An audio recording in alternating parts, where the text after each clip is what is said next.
សួស្តីអ្នកនរគ្នាខ្ញុំបាទសុខហេងសំឡេងសៀនថ្ងៃនេះខ្ញុំមកសម្រាប់សេរីរឿងការឆាដែលជាភាពបន្តរបស់យើងអូខេខ្ញុំឲ្យខាប់ពេលយូរតយើងចូលទៅកាន់សេរីរឿងរបស់យើងតែម្ដងទៅចាប់ផ្ដើមសេចរឿងមកគឺបានបង្ហាញឲ្យយើងឃើញថាអបិការោវាពិតជាមានអំណួលខ្លាំងមែនទែនដោយប្រជាជនរបស់គេនេះបានលើកដង្កើងគេដែលខណៈពេលនោះអបិការោវាបានឃើញក្មេងម្នាក់កំពុងតែរើសអ្វីស៊ីនៅក្នុងធុងសម្រាមតែដោយសារតែក្មេងនោះគឺជាពូជអម្បូររបស់មនុស្សទើបអបិការោវាបានទៅវាយធ្វើបាបក្មេងនោះថែមទាំងស្ដោះទឹកមាត់ដាក់ក្មេងនោះថែមទៀតហើយវាក៏បាននិយាយថាបើសិនជាវាជួបក្មេងនេះលើក្រោយវានឹងសម្លាប់គេចោលដែលបន្ទាប់ពីនោះមកអបិការោវាក៏បានទៅផឹកស្រានៅក្នុងហាងហើយនៅក្នុងកំឡុងពេលផឹកនោះវាក៏បាននិយាយពីរឿងរបស់ឡាយយើងមិននឹកស្មានថាគ្រាន់តែសម្លាប់ឡាយប៉ុណ្ណោះធ្វើឲ្យប្រជាជនរបស់គេនេះលើកដំកើងគេដល់ថ្នាក់នេះប៉ុន្តែគេនៅតែមិនសូវស្រួលចិត្តដោយសារតែគេសម្លាប់ឡាយរបស់យើងមិនបានសម្រេចនោះឡើយខណៈពេលនោះមីរបស់យើងក៏បានដើរចូលទៅក្នុងហាងហើយក៏បានទៅជួបជាមួយនឹងអបិការោកាត់ទៅដល់ពេលអបិការោជាមួយនឹងកូនចៅរបស់គេបាននាំមីរបស់យើងចូលទៅក្នុងឡាងបិសាចដែលបើយើងក្រឡេកទៅមើលមុខអបិការោទៅគឺថាដូចជាមិនសូវស្រួលទេអបិនេះដឹងតែមានគំនិតអាក្រក់ជាមិនខានកាត់ទៅដល់ពេលមុននេះបន្តិចមីរបស់យើងក៏បានទៅជួបជាមួយនឹងពួកគេហើយនាងក៏បាននិយាយប្រាប់ទៅកាន់អបិការោថានាងគឺជាអ្នកបម្រើរបស់ឡាយដែលលើថាឡាយរបស់យើងកាលពីមុនធ្លាប់ចូលទៅកាន់ក្រុមរបស់អបិការោហើយត្រូវបានសត្វបិសាចសម្លាប់នៅក្នុងឡាងបិសាចហើយនាងមកនេះចង់ឲ្យអបិការោជួនាងទៅកន្លែងដែលឡាយរបស់យើងបានស្លាប់ដែលជាថ្នូរនាងបានឲ្យមាសទៅកាន់អបិការោចំនួន3ដុំកាត់ទៅកាន់ឡាងបិសាចគណៈពេលនេះអបិការោក៏ដូចជាគ្នារបស់គេក៏ដូចជាមីរបស់យើងនេះកំពុងតែធ្វើដំណើរដែលអបិការោពេលនោះគឺវាមានគំនិតអាក្រក់ទៅកាន់មីរបស់យើងដោយវាគិតថានៅពេលដែលវាជួនមីទៅដល់កន្លែងនោះហើយវានឹងធ្វើបាបមីរបស់យើងបន្ទាប់ពីអបិការោជួនមីរបស់យើងទៅដល់កន្លែងនោះហើយមីរបស់យើងក៏បានសម្ដែងធ្វើជាយំនឹងអាណិតឡាយរបស់យើងដែលបន្ទាប់ពីនេះមកនាងក៏បាននិយាយមិននឹកស្មានថាក្រុមរបស់ឡាយកាលពីមុននេះចង់សម្លាប់គេទាល់តែសោះដែលអបិចចបន្ទាប់ពីលឺយ៉ាងដូចនេះហើយវាក៏បានលោតថយក្រោយយ៉ាងលឿនហើយអបិចវាក៏បាននិយាយថារឿងអាត់កំបាំងនេះគឺដឹងតែមិត្តរួមក្រុមរបស់គេប៉ុណ្ណោះគឺមិនគួរមានអ្នកផ្សេងមកដឹងនោះឡើយដែលបន្ទាប់ពីនោះមកមីរបស់យើងក៏បានសម្លឹងទៅកាន់អបិចក៏ដូចជាកូនចៅរបស់គេព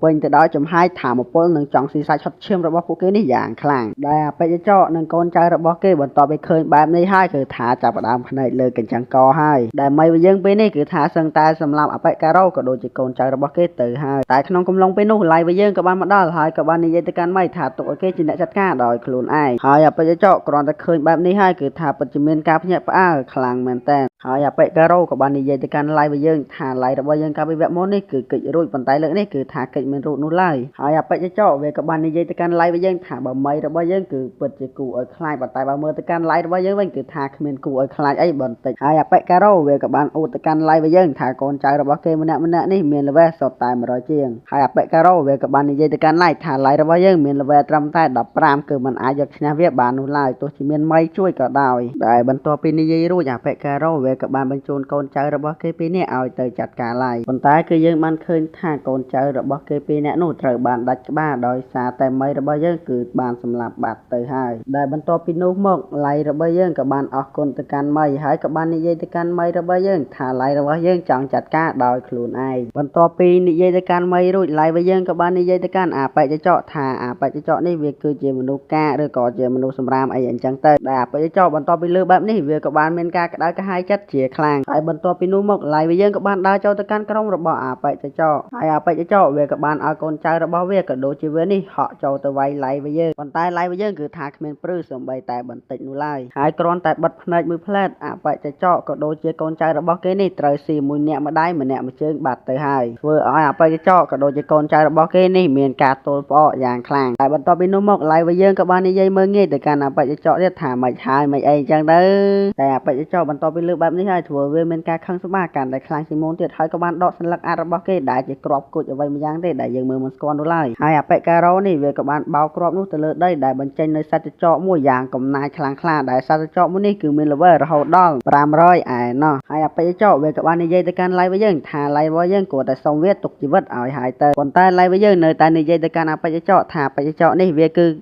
កាហើយឡាយរបស់យើងក៏បាននិយាយទៅកាន់អបិចថែមទៀតថាឡាយរបស់យើងគឺមិនកម្រើកអ្វីនោះឡើយបើអបិចចង់ធ្វើអីក៏ធ្វើទៅខណៈពេលនោះធ្វើឲ្យអបិចកាន់តែក្តៅថែមមួយកម្រិតទៀតហើយក៏បានបញ្ជាឲ្យសត្វចករបស់គេបាញ់ធម្មពលទៅកាន់ឡាយរបស់យើងយ៉ាងសន្ធោសន្ធៅដែលបើយើងមើលទៅមិនដឹងថាឡាយរបស់យើងយ៉ាងម៉េចយ៉ាងណានោះឡើយ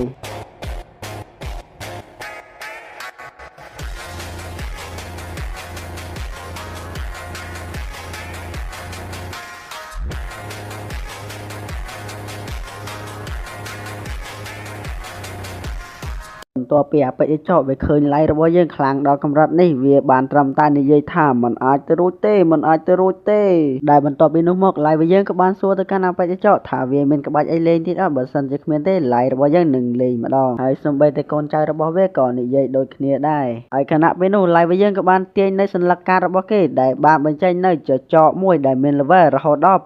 9000 ដែលបន្ទាប់ពីចចកនោះចេញមកភ្លាមធ្វើឲ្យអបិការ៉ូក៏ដូចជាកូនចៅរបស់គេកាន់តែភ័យលើសដើមដែលបន្ទាប់ពីនេះមកឡៃរបស់យើងក៏បានបញ្ជាឲ្យចចករបស់គេនេះវាយប្រហារទៅកាន់ចចករបស់អបិការ៉ូដែលចចករបស់ឡៃរបស់យើងគឺថាគ្រាន់តែបញ្ចេញធម្មពលរបស់គេបន្តិចប៉ុណ្ណោះធ្វើឲ្យចចករបស់អបិការ៉ូនេះបានកកខ្លាយទៅជាដុំតកកហើយក៏បានប្រេះបាយជាបំណាយទៀតផងដែលពេលនោះហើយគឺជាពេលដែលឡៃរបស់យើងបានបញ្ចេញសមត្ថភាពរបស់គេទៅកាន់អបិចចកថាគេគឺមាន level រហូតដល់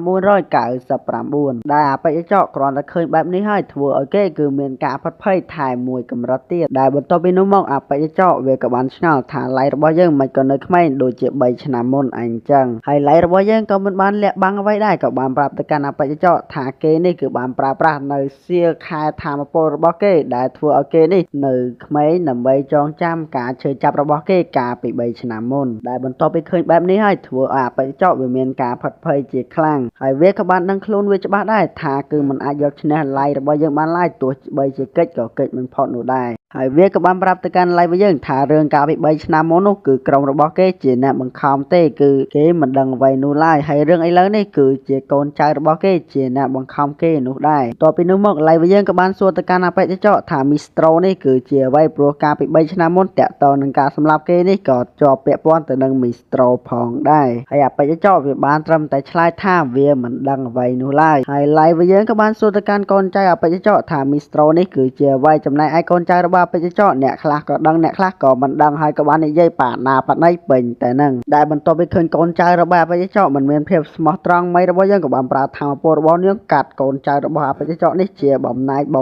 ដាច់ខ្លួនស្លាប់ខ្ទេចហើយឡៃរបស់យើងក៏បាននិយាយទៅកាន់អបិចកថាមីរបស់យើងនេះគឺមានកោផ្នែកពិសេសដែលអាចឲ្យនាងមើលដឹងថាអ្នកណានិយាយកុហកអ្នកណានិយាយពិតដែលអបិចកបន្ទាប់ពីឃើញបែបនេះធ្វើគេកាន់តែមានការភ័យខ្លាចរហូតដល់ហូរនោមទៀតផងតែបន្ទាប់ពីនោះមកឡៃរបស់យើងក៏បានសួរទៅកាន់អបិចកថាកម្លាំងគេបច្ចុប្បន្ននេះគឺអាចគ្រប់គ្រងផែនដីបានឬទេហើយអបិចកវាក៏បាននិយាយទៅកាន់ឡៃរបស់យើងថាកម្លាំងឡៃរបស់យើងបច្ចុប្បន្ននេះគឺមិនអាចគ្រប់គ្រងផែនដីបាននោះឡើយព្រោះនៅពេលដែលនគរមនុស្សទាំងអស់ប្រមូលផ្ដុំគ្នាគឺធ្វើឲ្យពួកគេគឺមានកម្លាំងដ៏ខ្លាំងក្លាគឺមិនអាចឲ្យឡៃរបស់យើងឃ្លានពានបានងាយៗនោះឡើយដែលបន្ទាប់ពីនិយាយរួចឡៃរបស់យើងក៏បានបញ្ចេញស្លឹកការរបស់គេ teleport គេក៏ដូចជាអបិចកជាមួយនឹងមីទាំងអស់គ្នានឹងទៅនគររបស់គេដែលក្នុងកំឡុងពេលនេះឡៃរបស់យើងក៏បាន teleport អបិចកមកកន្លែងរាជបល្ល័ង្ករបស់គេដែលមានកូនចៅរបស់គេនេះគឺឈរតម្រៀបជូរចាំស្វាគមន៍តែម្ដងគ្រាន់តែថាឡៃរបស់យើងឈានជើងដើរទៅកាន់រាជបល្ល័ង្ករបស់គេនេះគឺថាមានកូនចៅរបស់គេគោរពជាច្រើនគ្រាន់តែយើងមើលទៅគឺថាពិតជាអំណាចខ្លាំងមែនតែនហើយបន្ទាប់ពីឡៃរបស់យើងក៏បានទៅកាន់រាជបល្ល័ង្ករបស់គេរួចគេក៏បានឲ្យកូនចៅរបស់គេបញ្ចេញសមត្ថភាពរបស់ពួកគេឲ្យអបិ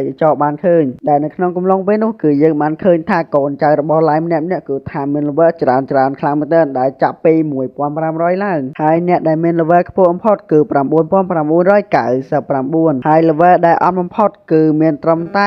1500 តែប៉ុណ្ណោះហើយអបិចកបន្ទាប់ពីឃើញបែបនេះហើយគឺថាវាកាន់តែគាំងកាន់តែខ្លាំងហើយឡៃរបស់យើងក៏បានសួរទៅកាន់អបិចកថាម៉េចហើយកម្លាំងប៉ុណ្ណឹងអាចគ្រប់គ្រងផែនដីបានឬទេហើយអបិចកវាក៏បាននិយាយទៅកាន់ឡៃរបស់យើងវិញទាំងគាំងថាកម្លាំងឡៃរបស់យើងបច្ចុប្បន្ននេះគឺអាចគ្រប់គ្រងពិភពលោកបានយ៉ាងស៊ីផយហើយអាចឈានទៅដល់កម្រិតព្រះថែមទៀតផងហើយឡៃរបស់យើងក៏បាននិយាយទៅកាន់អបិចកថាត្រឹមត្រូវហើយធម្មពលរបស់គេបច្ចុប្បន្ននេះគឺអាចគ្រប់គ្រងពិភពលោកបានព្រោះថាធម្មពលរបស់គេនេះគឺអាចបង្កើតសន្លឹកការយ៉ាងគ្មានដែនកំណត់ហើយក៏បានបញ្ចេញធម្មពលរបស់គេឲ្យអ្នកទាំងអស់គ្នាបានឃើញហើយរឿងរបស់យើងនៅពេលនេះក៏បានឈានមកកាន់ទីបញ្ចប់មានតែរងចាំទស្សនានៅភាគក្រោយបន្តហើយខ្ញុំក៏សូមអរគុណទៅកាន់អ្នកទាំងអស់គ្នាដែលបានតាមដានវីដេអូនេះពីដើមរហូតដល់ចប់ហើយខ្ញុំក៏សូមជូនពរអ្នកទាំងអស់គ្នាឲ្យទៅណាមកណាជួបតែសំណាងល្អរកស៊ីទទួលទានមានបានពីខ្ញុំបាទសុខហើយសំឡេងស៊ីនក៏សូមអរគុណហើយសូមជម្រាបលា